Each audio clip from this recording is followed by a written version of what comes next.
Hello guys, isang magandang umaga sa inyong lahat. Ngayon po ay nanghuli tayo ng maliliit na hipon. Ngayon na ililinisin natin para mabigyan pa natin ng pasalubong ng mga kaibigan natin sa Maynila, kamag-anak ng mobile. Ito, ang mga may hilig sa maliliit na hipon, yung tinatawag sa Maranam na biyaring. Kung gusto niyo, punta kayo dito sa akin.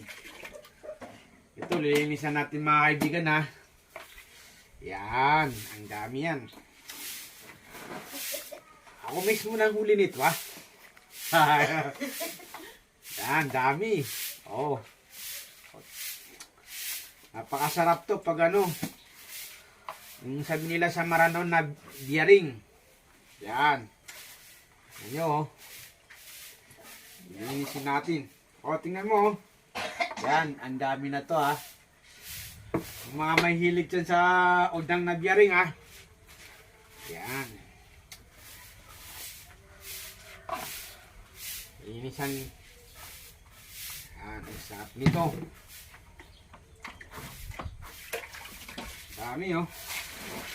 Ayan, ayan. Kukusa ko man eh. Ayan, mga udang na biyaring. Ang dami na to. Pinanghuli ko dyan sa tabi-tabi lang ha. Ako mismo nanghuli na yan mga guys. Yung ano, sure na yung tawag nila sa Tagalog. Parang sandok.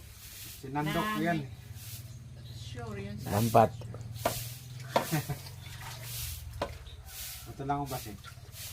Ngayon, continue na. mga ilan. Hello guys. Ito na po oh. Ganyan karami ang maliit na hipon ng pinanghuli natin guys. Di ba? Ngayon na ibibilad natin sa araw. Pagkatapos natin linisin yan. Yan.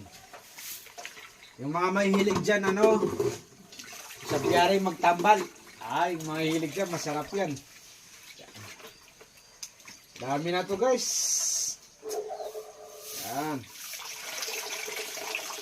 Dami talaga to. Yan.